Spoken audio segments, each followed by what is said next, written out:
Hello everyone, thank you for joining me today for our webinar on cognitive function and a bit on how long COVID can affect our brains. For those who don't know me yet, my name is Cyrus. I am owner and formulator for Pure Lab Vitamins here in Ottawa. We have a lot of good material to cover today. During this presentation, you can type questions in the Q&A section on your screen anytime. But please keep in mind I will answer many of your early questions throughout the presentation. Linda from our team will keep an eye out in the background and will answer what she can, leaving the big questions for me to answer live after the presentation. So please stay tuned for that at the end.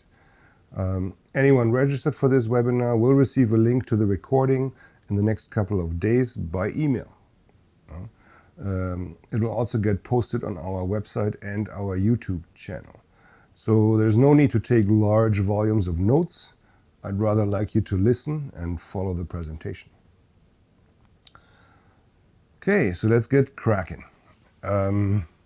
Today's talking points are stats on neurodegenerative diseases and their risk factors, accepted measures to decrease the risks, and we'll focus more on Parkinson's, Alzheimer's, dementia, also long COVID and its effect on our brains. And then we'll talk about options to maintain and improve brain health naturally. The global population is aging. 5.5 million Canadians are living with brain disease, disorder, or injury today. 565,000 Canadians are living with dementia or Alzheimer's today, and there are about 25,000 newly diagnosed cases of Alzheimer's each year. The various types of neurodegenerative diseases are Parkinson's disease, dementia and Alzheimer's disease, but also ALS, amyotrophic lateral sclerosis, multiple sclerosis, MS, and also Huntington disease, which is a quite rare and drastic condition. The list of risk factors is long. So there are clearly some genetic predispositions, and the fact that we are getting much older today compared to even 50 years ago doesn't help. Studies in this field have shown that gender, poor education, hormone disbalances play a role as well. But also oxidative stress, chronic state of inflammation, hypertension, diabetes, and also depression are factors. Smoking doesn't help the brain. Neither does a stroke or any kind of head trauma. Concussions, especially at younger ages, are moving more and more into the forefront of research. And at the same, nutrient deficiencies and also chemical or environmental exposure, so-called forever chemicals, play a role. Today there are quite clear recommendations on what we can do to reduce the risk of developing neurodegenerative disease. Number one is diet. We should use good fats, buy organic, local and seasonal, and reduce or avoid chemicals, animal products, and carbohydrates as much as possible. All to reduce our level of inflammation in the body. Instead, we should focus on detox, antioxidants, mineral balance, and vitamin D3 in optimized amounts. Number two is lifestyle. We should exercise daily and try to reduce stress as much as possible. Sleep a lot, but be active every day. Number three, we need to train the brain and use the brain. We should play Lumosity, crossword puzzles, Sudoku, play games with friends and family often. We also have to improve the environment that we can control and that we spend a lot of time in. We should investigate our houses, test our water, building materials, furniture and detergents, and renew things or change if necessary. 98% of humans have detectable levels of so-called forever chemicals in their blood and system. If interested in this, Google forever chemicals or read up in the blog section on our website.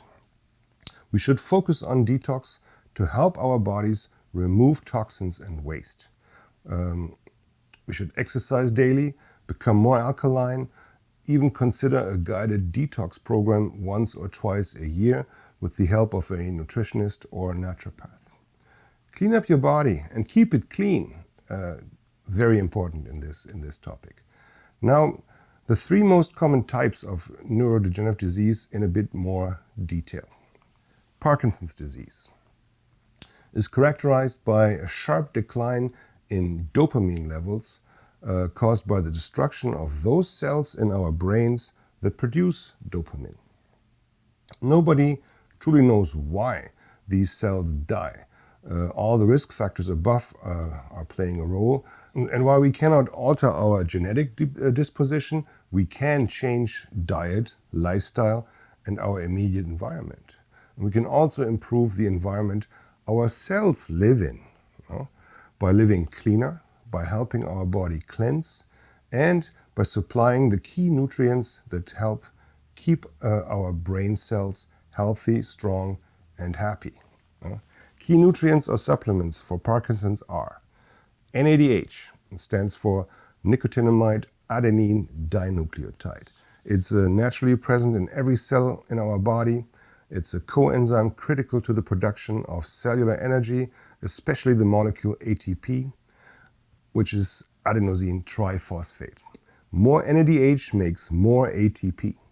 And research is showing NADH improves cognitive function, enhances cellular energy, increases endurance, even extends cellular lifespan. NADH affects cognitive function by stimulating the production of dopamine, epinephrine, and serotonin, all neurotransmitters involved in memory, learning, cognition, recall, and mood. NADH improves ATP synthesis. It fuels the mitochondria in brain cells, and low levels of NADH result in brain fog, slow mental processing, and cognitive decline. More NADH means more energy, less fog, faster processing, and improved cognitive function. And for those with specific interest in Parkinson's, please Google Dr. Berkmeyer, NADH, Parkinson's therapy. In the search results, click on videos, and it should be the first link in the list. An old but quite amazing video on intravenous NADH use in Parkinson's. Next nutrient to discuss is CoQ10, especially the active form ubiquinol. It also is naturally present in every cell in our body. It's created by the body and obtained from diet. It is necessary to generate energy, and ubiquinol is a powerful antioxidant protecting cells and cell membranes. It also helps reverse mitochondrial dysfunction and helps generate more brain energy. The ubiquinol form of CoQ10 is highly bioavailable. That means it's well absorbed from the gut into the blood, and it easily crosses the blood-brain barrier. And that means it quickly moves from the blood into the brain tissue where it's needed. Ubiquinol not only fuels ATP in brain cells, it also protects against free radical damage. Moving on to dementia and Alzheimer's. Dementia is a chronic, persistent disorder of the mental process caused by brain disease or injury and marked by memory disorders, personality changes, and impaired reasoning. Alzheimer's is the most common subtype of dementia. It accounts for about 60 to 80% of all dementia cases. Alzheimer's disease is irreversible brain damage. It destroys brain cells, as can be seen in this image, causing thinking ability and memory to deteriorate. Alzheimer's disease is not a normal part of aging. NADH affects cognitive function just as in Parkinson's by stimulating the production of dopamine, norepinephrine, and serotonin, all neurotransmitters involved in memory, learning, cognition, recall, and mood. NADH improves ATP synthesis. Just as in Parkinson's, it fuels the mitochondria in brain cells. And remember, more NADH means more energy, less fog, faster processing, and improved cognitive function. Alzheimer's research showed NADH helped repair cell and DNA damage. It stimulated our immune system and boosts the production of nitric oxide, NO, which relaxes blood vessels in our brains, increasing cerebral blood flow. One very interesting study showed NADH improved cognitive abilities in patients with Alzheimer's disease. At the start, these patients were assessed using the Mattis Dementia Rating Scale, or MDRS, and also the Mini Mental State Examination, MMSE, before starting NADH at only 10 milligrams per day orally for 6 months. After 6 months, all patients were tested again, and those treated with NADH showed no evidence of further cognitive deterioration and had significantly higher total scores on the MDRS, the rating scale, compared to patients on placebo. And the analysis of the MMSE results, the mental state examination, revealed significantly better results regarding verbal fluency, visual constructional ability, and verbal reasoning. And that's with just 10 milligrams of NADH once daily. So now let's talk about dementia and Alzheimer's and coenzyme Q10. Just as in Parkinson's, the ubiquinol form of CoQ10 is highly bioavailable and easily crosses the blood-brain barrier. It fuels ATP in brain cells and protects against free radical damage. And in Alzheimer's research, one study published in July 2009 in the Journal of Molecular Science found that CoQ10 decreases amyloid plaque in patients with Alzheimer's disease. Amyloid plaques are proteins and pieces of neurons floating around the brain. These plaques are characteristic for Alzheimer's disease, even though to this day we still don't know what they actually do. Ubiquinol was able to reduce this kind of plaque, and that's a good thing from my point of view. Now we are going to touch on a brand new condition called long COVID or long haul COVID or post-COVID syndrome. Almost 33% of people infected with COVID-19 are affected.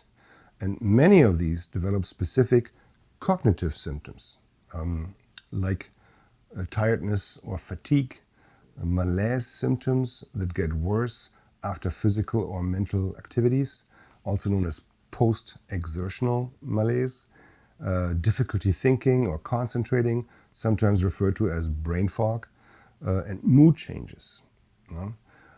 Don't these sound oddly familiar? I'm not making any direct connections between Parkinson's or Alzheimer's and long-haul COVID, but the natural treatment options are clearly the same. Johns Hopkins Medicine states long COVID can affect people in all age groups. Long COVID can affect children in their ability to attend school and complete schoolwork or perform their usual activities. And this is a quote here: while it's clear that people with certain risk factors like high blood pressure, smoking, diabetes, obesity, and other conditions are more likely to have a more serious course of COVID-19, there isn't a clear link between these high risk factors and long-term problems. In fact, long COVID can even happen in people who just had mild symptoms during the COVID infection, unquote. And Dr. Megan Hosey from Johns Hopkins goes even further and uses a new term called PICS, or post-intensive care syndrome. And this affects the more severe cases, and she describes this syndrome as being comparable to PTSD. From my point of view, the same nutrients that are of help in Parkinson's and Alzheimer's will be of benefit here as well. And those are NADH, ubiquinol, and all bioactive B vitamins for brain and energy. Okay, let's summarize all the key nutrients. Let me give you some dosage recommendations for prevention and support. NADH. For individuals at high risk of developing neurodegenerative disease, as a general preventative, take 1 capsule daily. This is a brand new product with twice the NADH in a slow-release formulation. This could also be combined or alternated with our regular NADH with ubiquinol. For individuals already dealing with brain fog or fatigue conditions, take 1 capsule each twice daily. Plus bioactive B complex, slow release. All B vitamins, including B1, B2, B3, B5, B6, B9, and B12, have been implicated as protective factors against cognitive decline and Alzheimer's disease. Using the bioactive B complex in slow release form guarantees blood levels throughout the day, energizing body and brain, supporting your body's own production of NADH, and supporting detox. No? The dosage, take 1 capsule twice a day, morning and noon, and never too late in the day, or just take 2 capsules in the morning. No? Next is magnesium glycinate. There was this one study asking, are age-related neurodegenerative diseases linked to various levels of magnesium depletion? And they found that, quote, magnesium deficiency alone cannot result in neurodegenerative disease, but magnesium deficiency is certainly a contributing factor.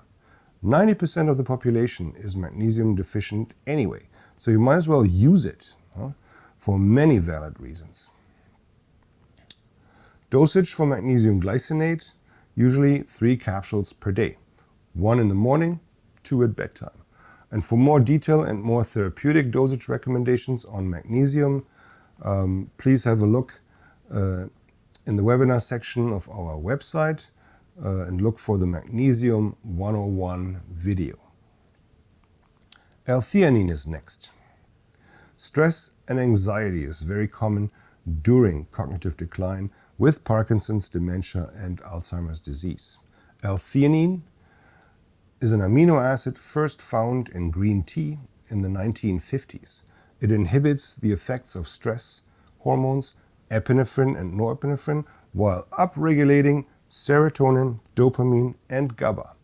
Especially the slow-release formulation can be of help because it provides more stable blood levels throughout the day.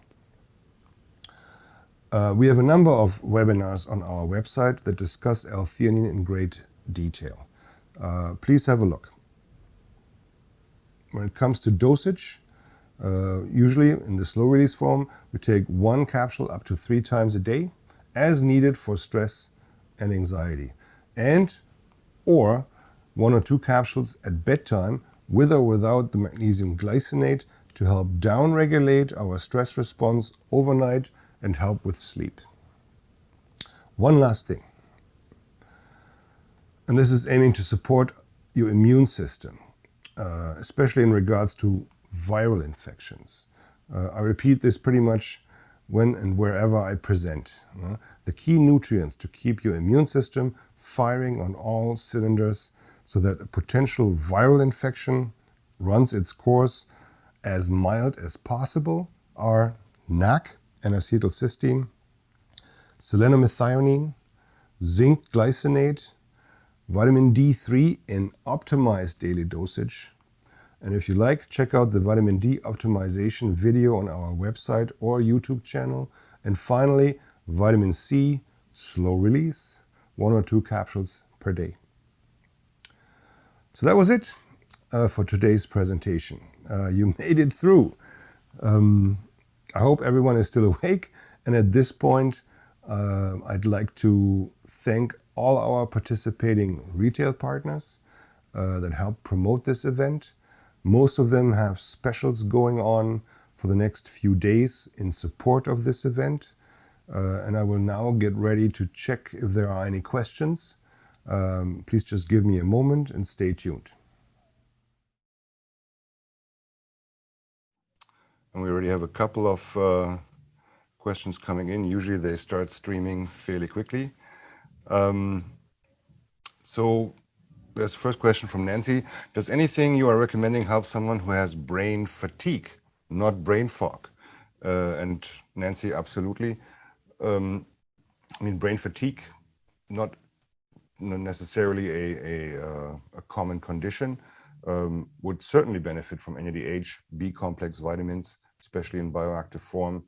I would always include magnesium. It's just a no-brainer for the brain to include magnesium, and even at base levels, for so many reasons. It's involved in over 300 metabolic pathways, and many of them would actually kind of lie dormant if magnesium is lacking.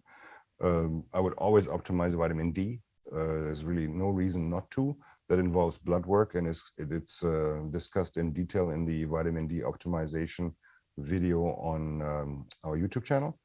And for that, you just punch in Pure Lab Vitamins into the YouTube search bar, and all our videos, or all my videos, pop right up, and then you just look for vitamin D optimization or the Magnesium 101 recording. So that was that one. Oops, I just deleted the wrong question. Okay, done. Natalie asked whether we will be receiving the research studies as links referenced. No, I have not included them. They are commonly available though. And if there ever is a need for that, just email info@purelabvitamins.com with a question for Cyrus, and I'll collect them and send them out by email. Okay. And then we have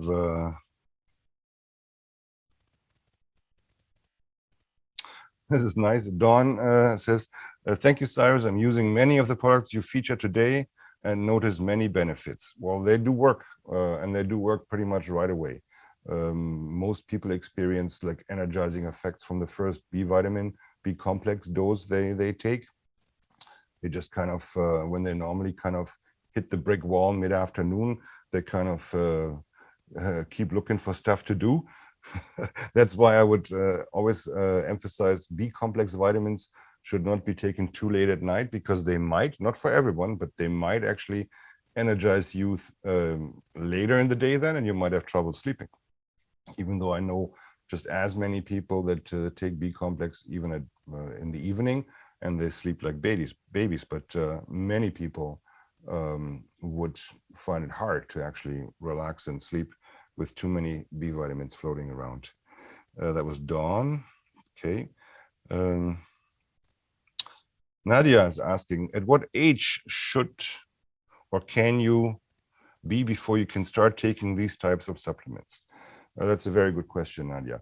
I believe that it's never too early to kind of support your system, especially if there's any kind of family history of these neurodegenerative diseases, and you kind of want to make sure that your brain is energized today so that it stays at that level longer. You start today. You might just use like base amounts of these nutrients on a daily basis. I think it's never too early to optimize your D levels, no? For brain health, for immune health, for bone health, for mood, and protective antioxidative properties of vitamin D. So I think it has to be weighed out. If you're already experiencing any kind of low energy levels, brain fog, brain fatigue, forgetfulness and stuff like that, start today. There's definitely no reason not to.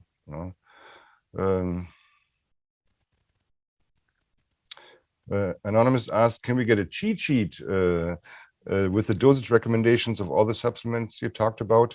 I don't have that ready, but you can, when you get the link with to the recording, you can just browse through that again and kind of take your notes then. So no need to be worried about missing anything.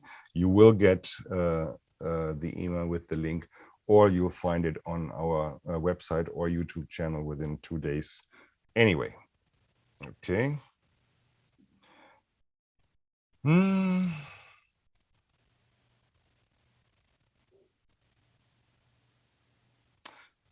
Hannah is asking, but I can't really say I understand the question. She says, do you know if there is long-term effects affecting the brain from COVID? Well, yes, there is. Long COVID is most certainly an accepted condition today. 33% of COVID patients kind of experience some kind of late effect from COVID. Doesn't have to be severe.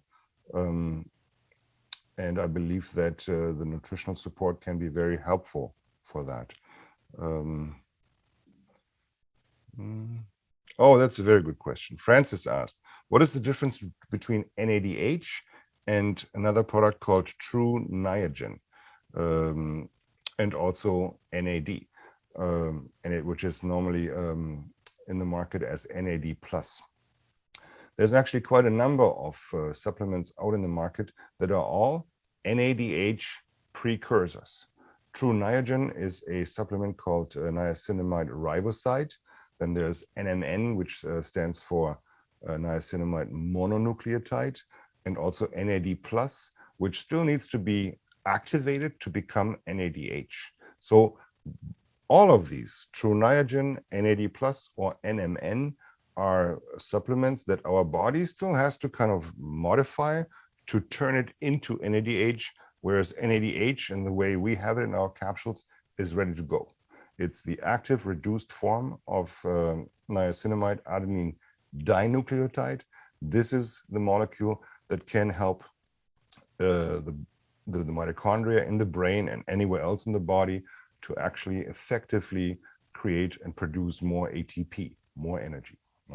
So all the others are precursors, and ours is the finished and bioactive form.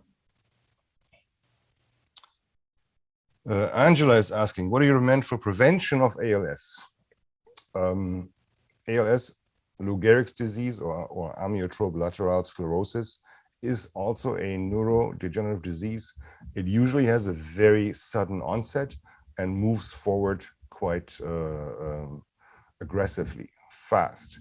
In my experience, detox is hugely important to help the body cleanse and get rid of any kind of loads of metabolic waste or environmental molecules, forever chemicals and heavy metals and so forth. I think somebody with the condition, with the diagnosis of ALS, should certainly seek professional help in doing this the right way. Nutritional support with B vitamins, with NADH certainly doesn't hurt and potentially slows down the progression of ALS. Same with, again, as I discussed, magnesium, vitamin D, NAC and selenium for cellular detoxification. Exactly, that applies. I hope that answers your question, Angela.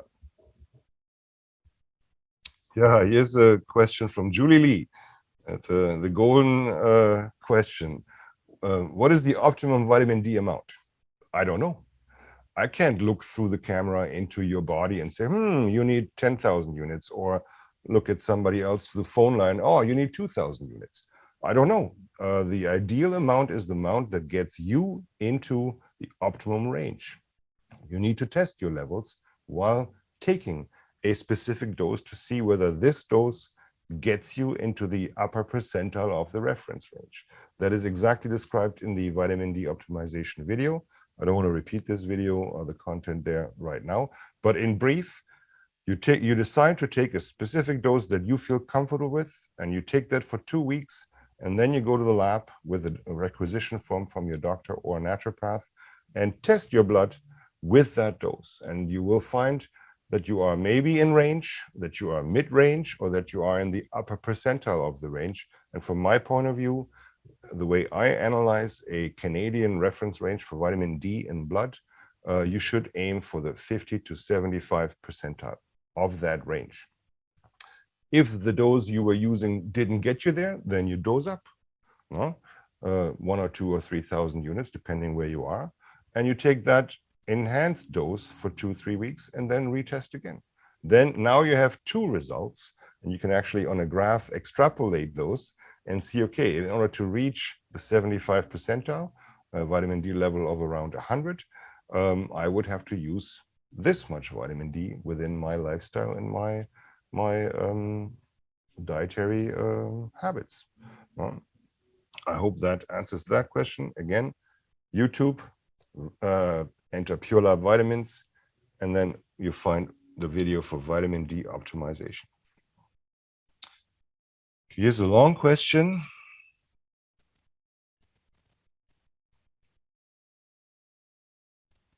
Oh, that's a question from Tarek. How young can you be while taking NADH and ubiquinol? Is it safe to take at a younger age, younger than 40 question mark? And okay, whether this would affect the body's ability to regulate or produce these nutrients naturally. No, it doesn't. There's certainly no, if you have symptoms, brain fog, fatigue, mental processing and the like, there's no reason not to use supporting nutrients in higher doses. And by using NADH or ubiquinol, you are not downregulating your body's own production of these nutrients. You know? Which is a valid question because there is, especially when it comes to hormones, oftentimes there is this effect that your body then measures like, oh, higher levels of testosterone or estrogen or progesterone. And then the body says, oh, I don't need to make any more. And you're kind of slowly relying exclusively on these hormones by external sources. Not the case with NADH or ubiquinol.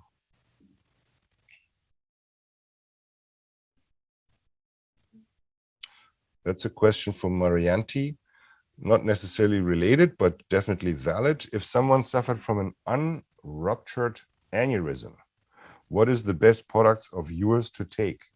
We'll have to think about that since it's not part of this this bigger field. Well, I think, first of all, don't worry, because you can't really worry would make things worse. Stress would make things worse for sure. I would try to reduce inflammation in your system as much as possible by looking at your diet, cutting back on carbohydrates as much as possible, red meats as much as possible, and the like. Exercise more, but gentle. I don't know anything about the size or a location of the aneurysm, but I believe that physicians might have told you how you are supposed to exercise and in which form. I think that CoQ10 is of interest for you, and potentially also vitamin D, because those are two nutrients that are functioning as antioxidants specifically for the body's membranes, and that includes the blood vessels. You know?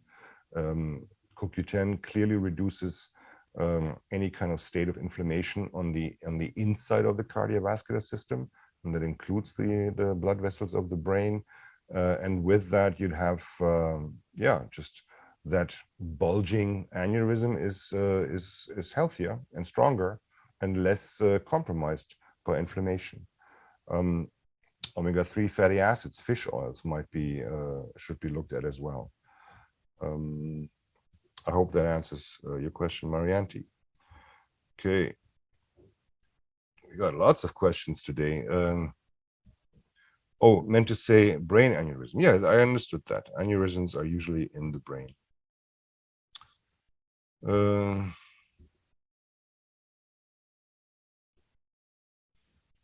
This is anonymous. Metabolic diseases are linked to Alzheimer's. Absolutely. Whom do you recommend as an expert on metabolic disease in Ottawa from a functional medicine approach? If you wanted to do functional medicine in Ottawa, there used to be quite a few doctors, medical doctors, but they all retired since. One was Dr. Ross Michelson.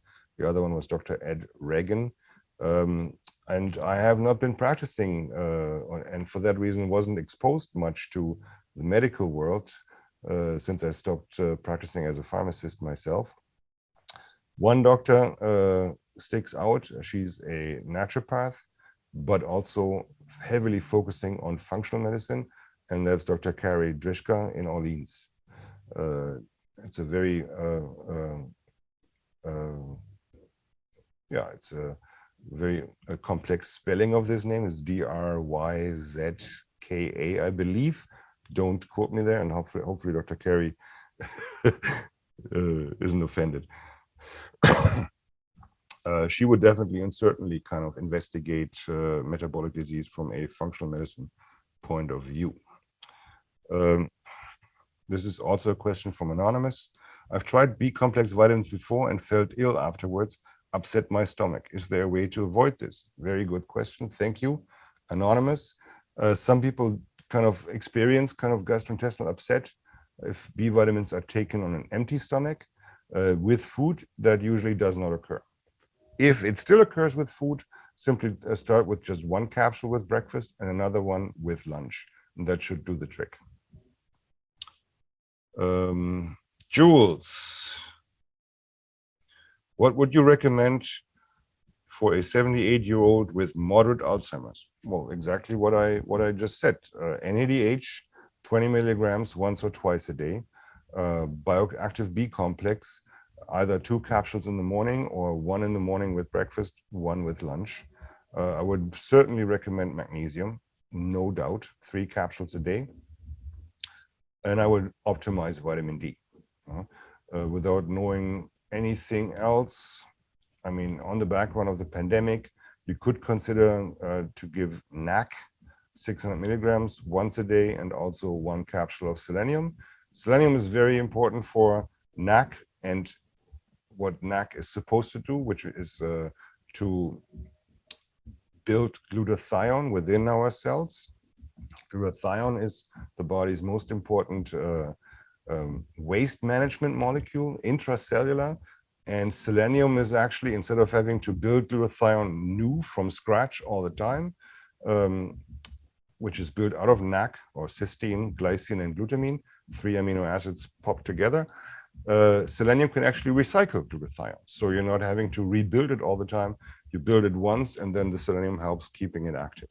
So that's why NAC and selenium go together. Those are all indicated for a 78-year-old with mild Alzheimer's. Okay. And there's a question from Mary Jane asking what I would know about suntheanine. Suntheanine is one brand of L-theanine. It's not better or worse than any other. It's just heavily marketed. And from my point of view, way too expensive. We use regular, pure L-theanine. It doesn't get any purer. And suntheanine really is just one brand of raw material used by a variety of manufacturers. By the way, Pure Lab has the only slow-release L-theanine formulation in North America. So far, there's no other brand doing this. And especially that product is like, I think, what works best for most people. Stress is not something that just hits you at 10 a.m. or at 3 p.m. We're usually exposed to stress all day long. Having a slow-release formulation here helps you kind of maintain L-theanine blood levels for 4 to 5 hours per capsule. And that really helps with stress management and your stress ability. Just to give you an idea, like we used to have the L-theanine only in a 60 capsule size, and after we launched this product, we got inundated with requests for a bigger bottle, and now we have it available in a 60 and a 150 capsule size. Okay.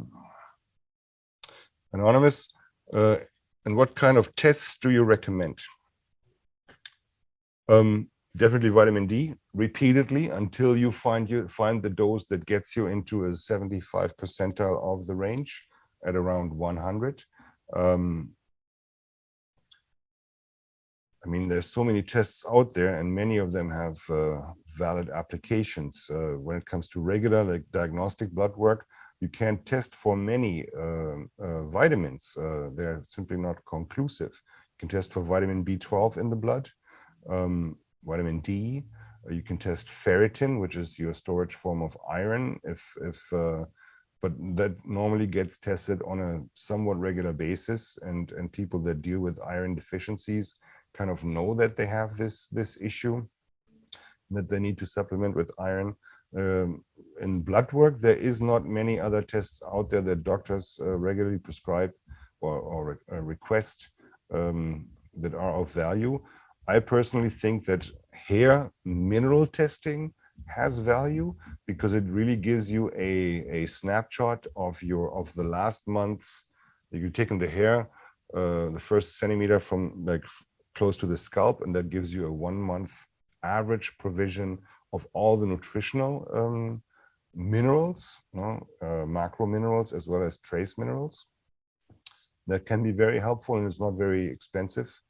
It also, if you it also tests for heavy metals if they were present within the last month or circulated through your system. But that test is not, like I wouldn't use hair mineral testing to diagnose heavy metals, simply because the exposure to the heavy metal could be 10 years ago, and all the metals are sitting in the deep tissues and nothing is floating around. Heavy metals are very fat soluble and accumulate in specific tissues, including the brain. So that the hair that grows today wouldn't show any heavy metals, and that, yeah, could be a false negative then if there actually is heavy metals present.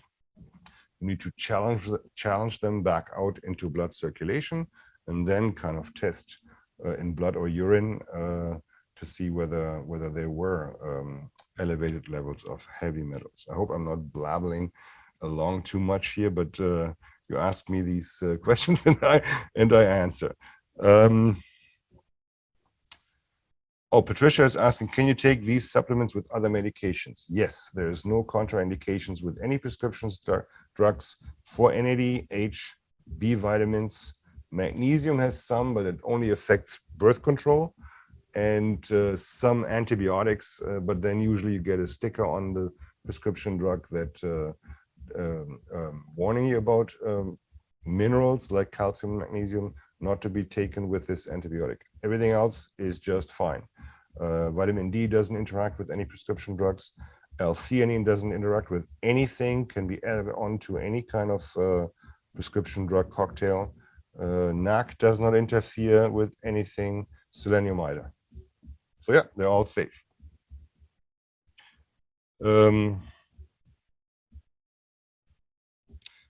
There's Maria asking, have you seen cases where people take L-theanine and get overexcited when taken at bedtime? I have heard of it, but it's rare. And I can only make assumptions here as to why that is when L-theanine actually downregulates epinephrine, norepinephrine, and upregulates the calming neurotransmitters, serotonin, dopamine, and GABA. But I don't have a clear explanation here, to be honest. So it's a rare thing.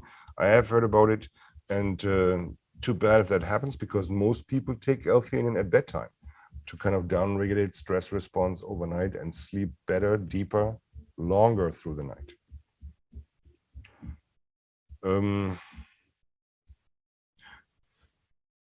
Rose is asking the same question about interaction with drugs, and I think I answered that. Okay, another question from Julie. Oh, that's a good one. Thank you, Julie. And what is the optimum amount for NAC as maintenance dose versus acute lung infection, for example, cold, flu, or pneumonia? NAC has many functions, important functions. One is to build glutathione and keep your system, especially your respiratory tract, less inflamed, and yeah, prevent more severe cases of COVID or any kind of lung infection. It also can chop the sticky phlegm molecules into smaller pieces, making the phlegm less viscous, less sticky. So as a maintenance, I would use just 1 capsule a day ongoing to kind of allow your system to make sure that there is sufficient glutathione present when you catch a cold, flu, or COVID. In acute situations, when you're actually dealing with sticky mucus and phlegm, you take NAC 3 times a day, 600 milligrams, morning, noon, and evening. You drink lots of fluid. Liquids also help dilute the phlegm, make it less viscous so that you can move it up and out easier. Works perfectly for bronchial phlegm buildup, but also for nasal phlegm, sinus infections, these painful pulsating pain sensations. It's all just phlegm and inflammation sitting in these sinus caves, and it needs to come out. NAC helps here. You can also use fennel teas, chamomile tea, all throughout the day to help with the clearing of the airways. Those work well as well.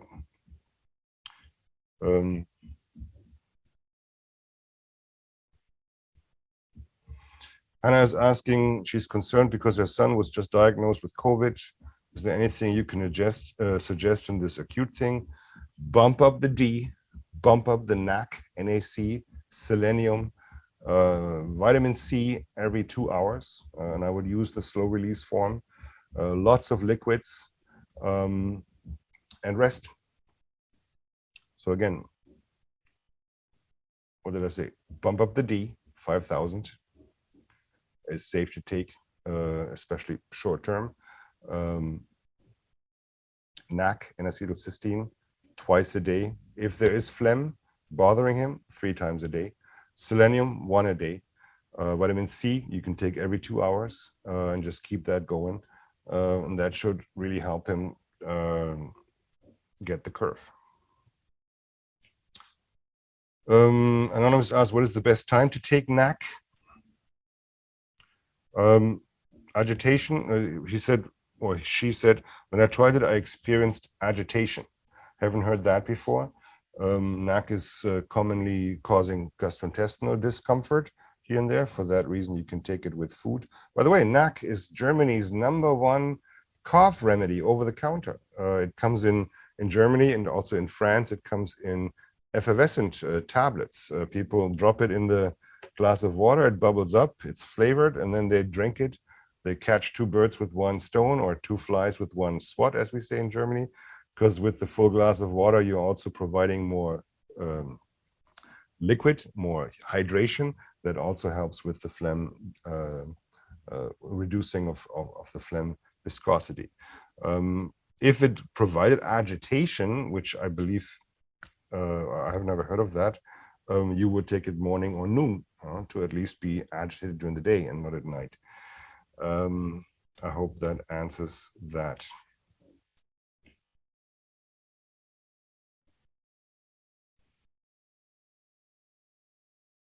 Okay, Nadia is asking, it is said that lack of sleep puts you at an increased risk of these types of issues like neurodegenerative disease. Absolutely. Is there any of these supplements helpful to counter the effects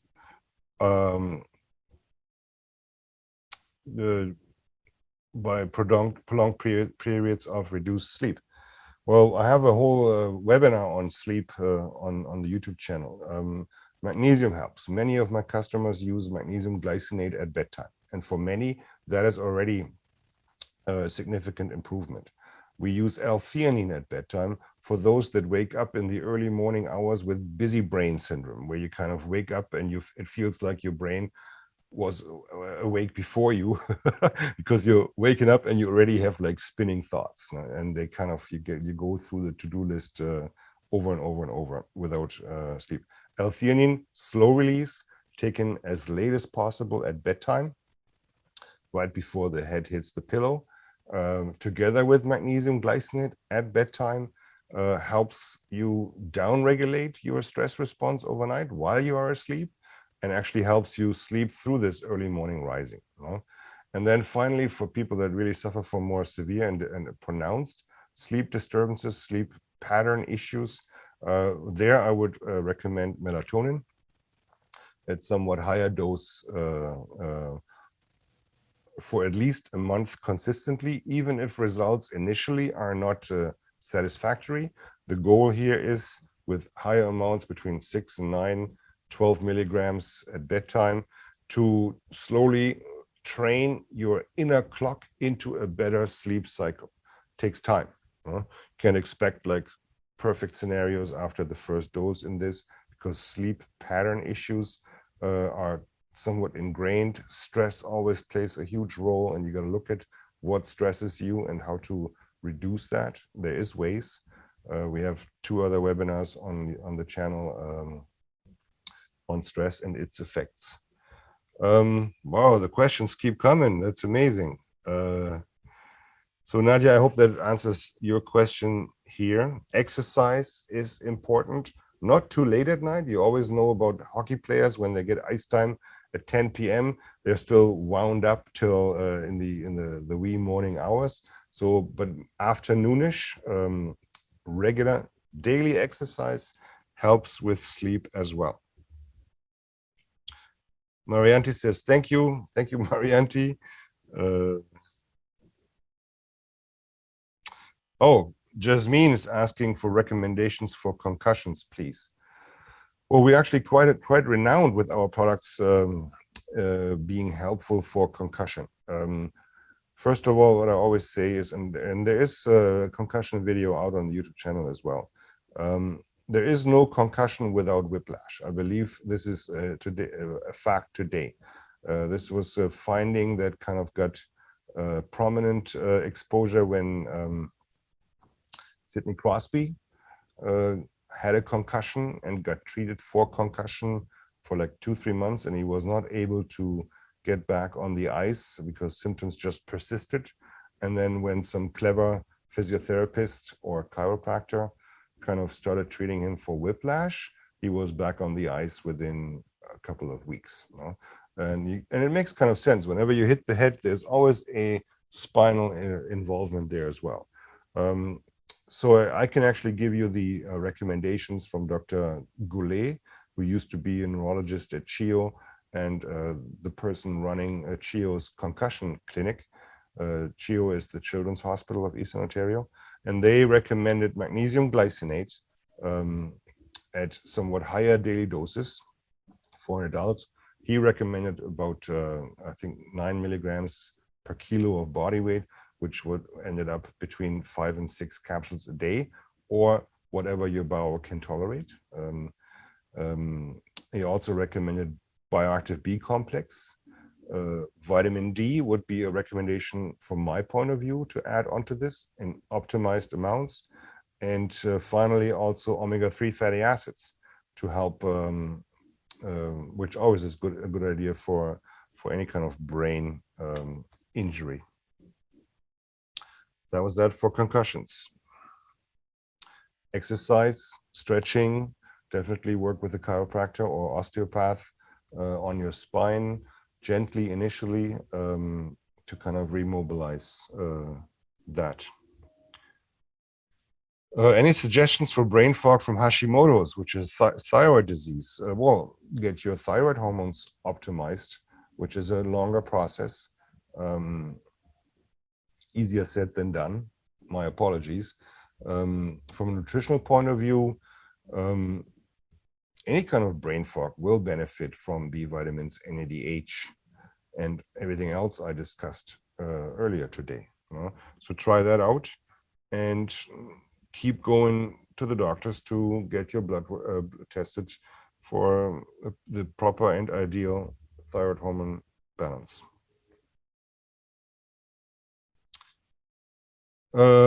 Jane is asking what your recommendations to be relevant to a person with MS.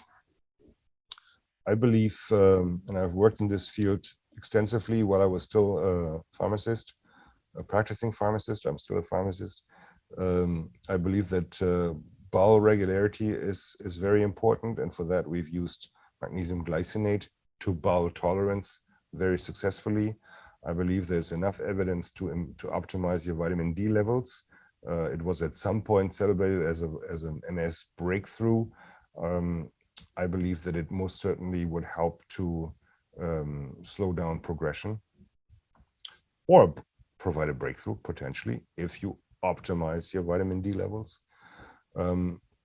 As discussed with MS is a neurodegenerative disease. I believe that NADH and B complex are of benefit here.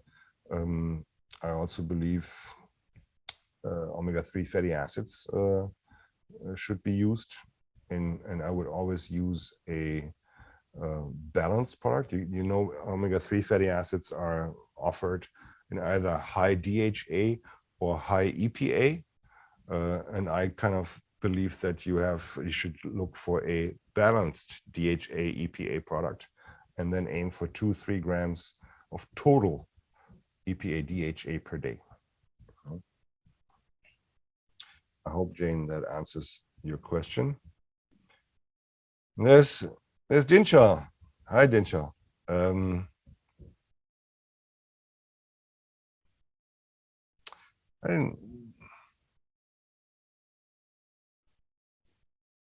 don't know, understand your, I don't know the product. She's asking for a Canadian equivalent to an American product. I would have to look that up. If you want, email me, cyrus@purelivevitamins.com, and we can go look at this together. So I would need time for that. Can't just expect me to know all the products out there. Anonymous asks, which of your products assist with decreasing the toxins from heavy metals in the body?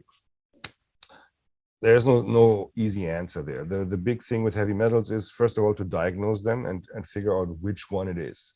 Then there are various approaches as to slowly and gently remove them. The biggest rule is you should never move heavy metals fast, because what you do then is you elevate blood levels. It has to come from the deposit tissues back into blood circulation, has to remain water soluble, so that then the kidneys and all the other excretion pathways can get rid of it. If your excretion pathways are not activated first, you're risking redistribution of heavy metals from body deposits into the brain. The brain is our fattiest organ, and that means fat-soluble components like heavy metals tend to like to deposit up here, and that needs to be avoided. General supplements, just to answer the questions, which of my products are important for heavy metal detox? B vitamins, NAC, glutathione is hugely important for cellular release, and it might even be a gentle way to slowly over time rid your body of heavy metals. But the key is to know what you have. And then there's various chelating agents that can be sometimes used orally or intravenously, to then following very specific protocols to safely help your body remove those heavy metals from your system. Takes a lot of work, research, and patience and money. Geez, more and more questions here. Yeah, we got this.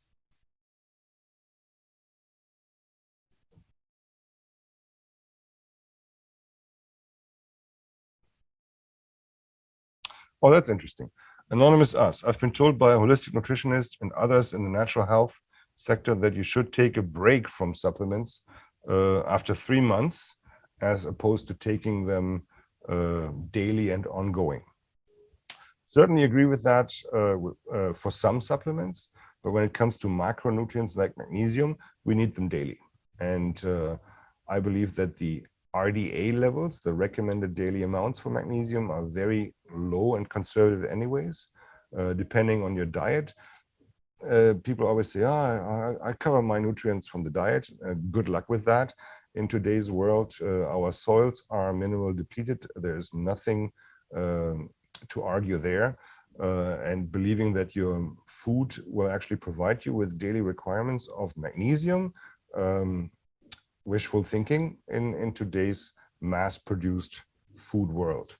I believe that a regular level, 2 or 3 caps of magnesium per day can be used daily. I believe that vitamin D, depending on your lifestyle in the summer and the level of skin exposure and the amount of skin exposed to sunlight and the time exposed to sunlight, depends on your requirements in the summer. I believe that most Canadians, the way we live in Canadian cities, in Canadian households, still doesn't allow for sufficient skin exposure to sunlight. If we go outside, we use sunscreen, or we drive in cars or buses, or we are behind glass.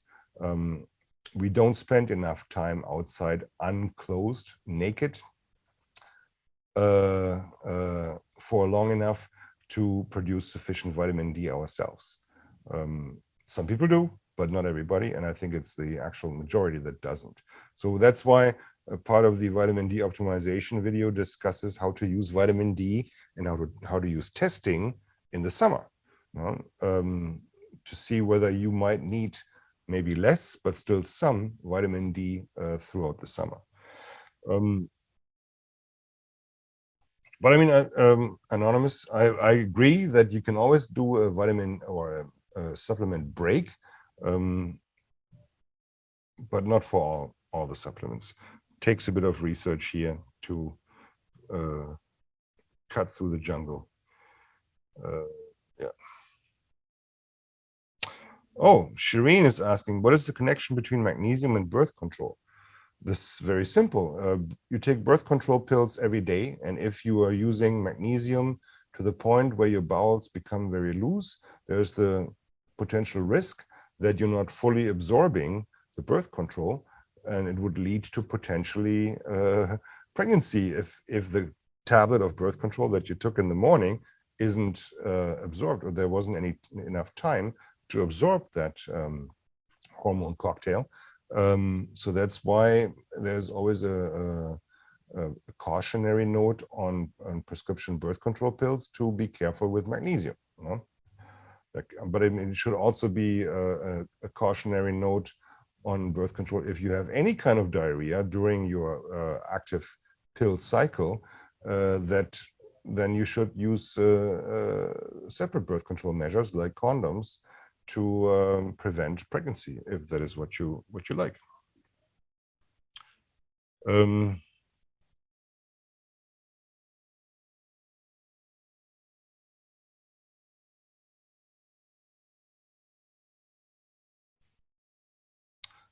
Nicole is asking, and I mean, I believe I answered your questions. What would be the supplements to take if there is a family history of neurological disease? Yeah, that's exactly what we're talking about. That if there is family history and you wanted to make sure that your system is at a reduced risk of developing, or at a if you're trying to maybe postpone the onset of such a neurological disease, then you would use the above mentioned list of supplements, including lifestyle changes, diet, sports, exercise, and so forth, to do your best to prevent the onset. Annette is asking, would NAC also help with sinusitis? Absolutely. If you have this pulsating pain in your sinus cavities because the phlegm is so sticky and viscous that it can't really drain properly, then using NAC 3 times a day with lots of liquids can help break the polysaccharide chains of mucus and make it less sticky, and you can blow your nose more productively. Heat pads also help sometimes, even though it can also be painful. If there's already inflammation in there, then heat can be quite unpleasant. But normally, yes, hot liquids, hot teas, and NAC 3 times a day can help with sinusitis. Jane is asking, her dad's suffering from COPD, chronic obstructive pulmonary disease, and what dose of NAC would you recommend? If he has no phlegm built up, just 1 a day. If there is phlegm that needs to be moved and it's sticky, 3 times a day. Simple. Oh, there's Michelle. Hi, Michelle.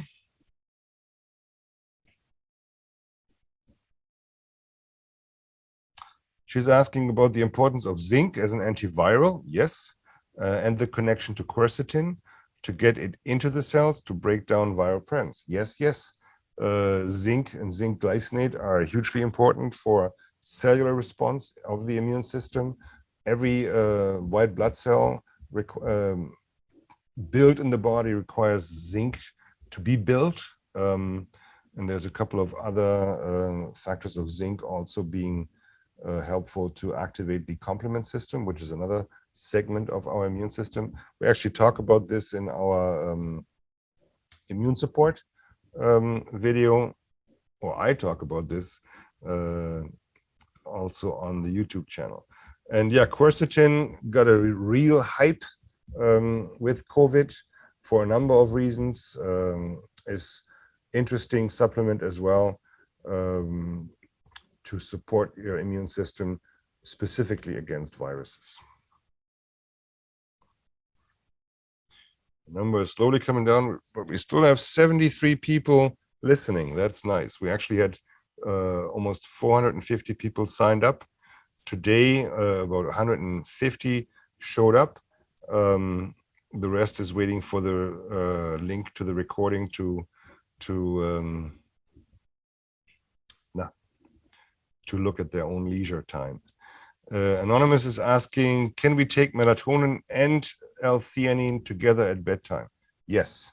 I would normally start with magnesium and L-theanine first, and only if you really have, like, if you seem to have developed a wonky pattern of sleep, and L-theanine and magnesium have not kind of helped you reduce that, then I would do a full month trial with a specific dose of melatonin to kind of retrain your inner clock into a better cycle.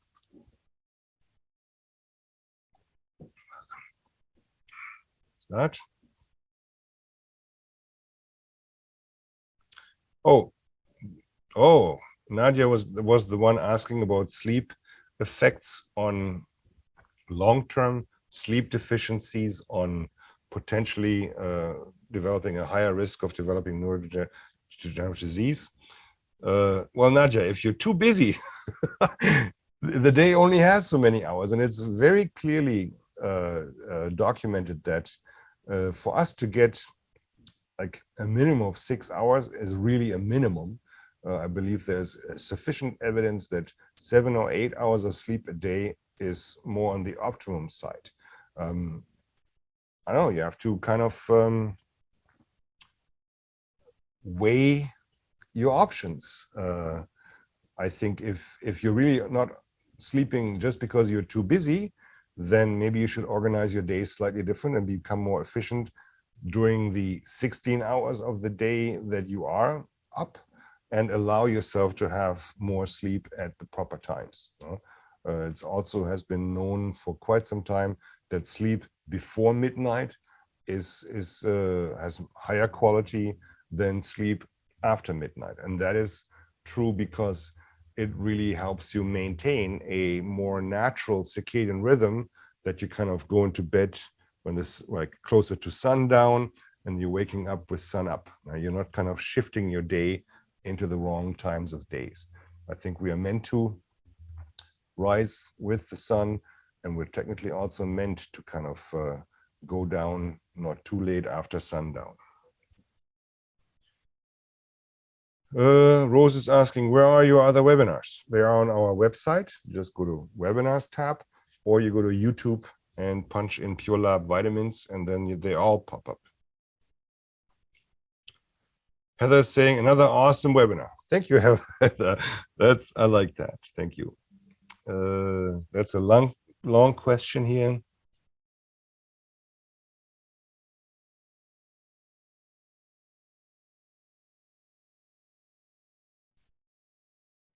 This is a question with about a 15-year-old daughter that had a concussion a year ago, and then a couple of other things. This is too complex to answer here. I encourage you to email me at cyrus@purelabvitamins.com, and we can see how I can help. I think that makes sense. So I'm not going to answer this. Neslian is asking, any suggestions for adrenal fatigue, vacation, stress management, proper circadian management, identifying your stressors, acknowledging your stressors, and getting rid of your stressors. Stress is the key here, and the way you react to it, changing your attitude towards the stress you experience consciously. It's not an easy fix, easy task, but it's possible. Just got to be cooler, and kind of change the way you respond to your stressors. B vitamins. Some naturopaths recommend adrenal cortex supplements, which are practically porcine adrenal tissues, giving you more cortisol. I would definitely consider testing your cortisol, your AM or your circadian cortisol levels together with a naturopath to see what stage you're in right now in regards to adrenal fatigue. Magnesium is hugely important for this. But I think then, like, if there's true adrenal fatigue, you need to get this tested properly, and there are tests for that, usually done by naturopathic doctors.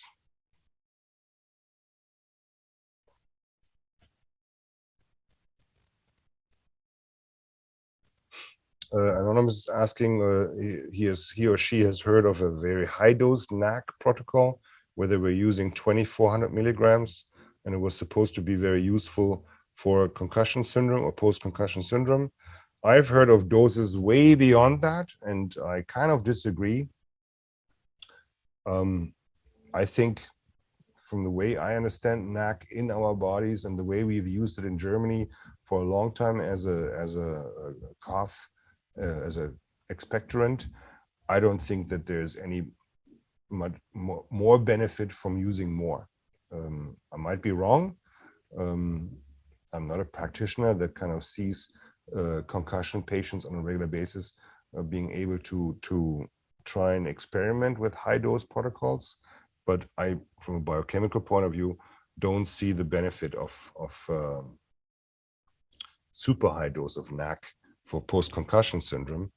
And 2,400 milligrams is not too far from 3 capsules, which is 1,800 milligrams. So it's not excessive, but I've heard some very crazy high dose protocols on NAC. And I mean, people always tend to think that more helps more, and I disagree with that oftentimes. Shireen says, thank you. Thank you, Shireen. We're coming down in questions here. Oh, that's interesting. Anonymous says, there are 2 blood tests for gauging the amount of magnesium in your bodies. Yes, there are, and they're useless. They're usually either plasma magnesium or red blood cell magnesium. And I explained to you why they are useless. Our body has resources, and usually we aim to look for levels in the blood or in other bodily liquids to see whether these resources are present or exhausted. The body also puts very specific priorities on very specific functions. And one of the most important functions is our heart. You can imagine that the body would, without a doubt, sacrifice its muscle or bone reservoirs of magnesium to make sure that the heart gets the magnesium it needs to pump. Because if the heart doesn't get the magnesium it needs to have 68 contractions per minute, or 50, around 60, then there's no need to maintain bone density or bone mineralization or muscle in the skeleton muscles, magnesium levels, because we would keel over and die. So the body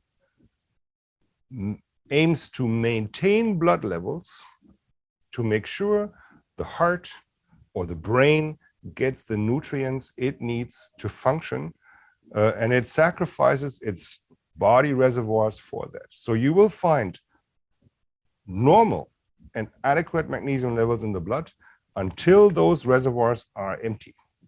And on that day, poof, they drop. So by the time your blood levels drop in magnesium, you already have 15 other symptoms of magnesium deficiency, while your blood levels are still normal. I hope that explains the uselessness of mineral blood work.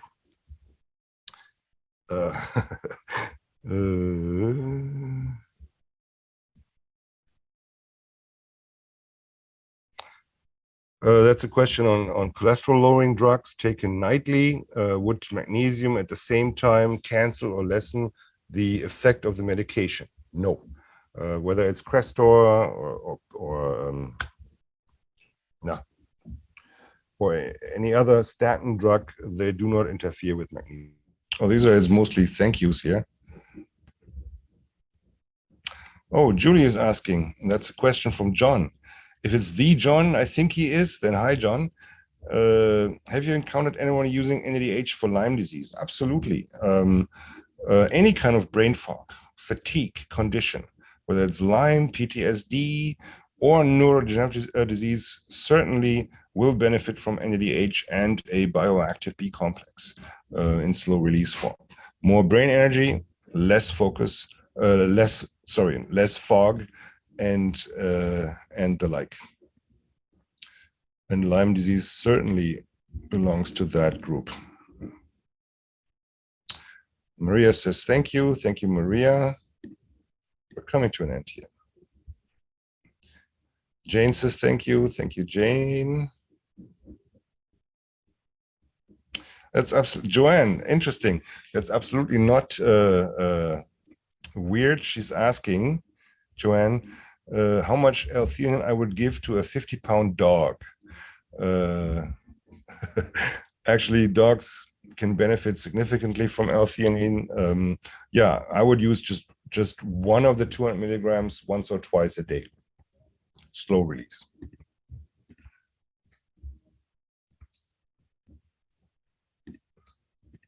We're coming to an end. These are all thank yous. Anonymous says, thank you. Oh, I am back. Thank you, Anonymous, for letting me know. And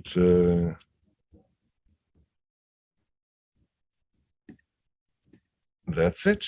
I think we're coming to an end here. Oh, Corinna is asking, what about adult ADHD? Yeah, I would certainly include L-theanine in this. I've actually personally worked with quite a number of younger kids with ADHD quite successfully. L-theanine was actually researched heavily in the field of juvenile ADHD, and they found that I think they were only using like 250 milligrams once a day, and it was found to be equivalent to a low-dose Ritalin or methylphenidate dose. And L-theanine is, from my point of view, very helpful, especially in the slow-release form, and it can be taken 2-3 times a day, really covering through there. It enhances focus, it downregulates epinephrine, norepinephrine. It helps you deal with stress much more efficiently. And I'm still talking to the wrong camera. This is the camera now. Yeah, so definitely L-theanine. I would use B vitamins. I would use magnesium at night. Joanne says, thank you. Awesome. Thank you, Joanne. Wanda says, great to see you, Cyrus. Yes, I think it's the Wanda. I think it is. And Dinsha says, thank you. Well, I think that was it. Thank you all so much. We have 45 people still listening to my babbling with technical difficulties. Yeah, I hope this was of value to everybody. And thank you all for coming and giving me your time. Thanks. Bye-bye.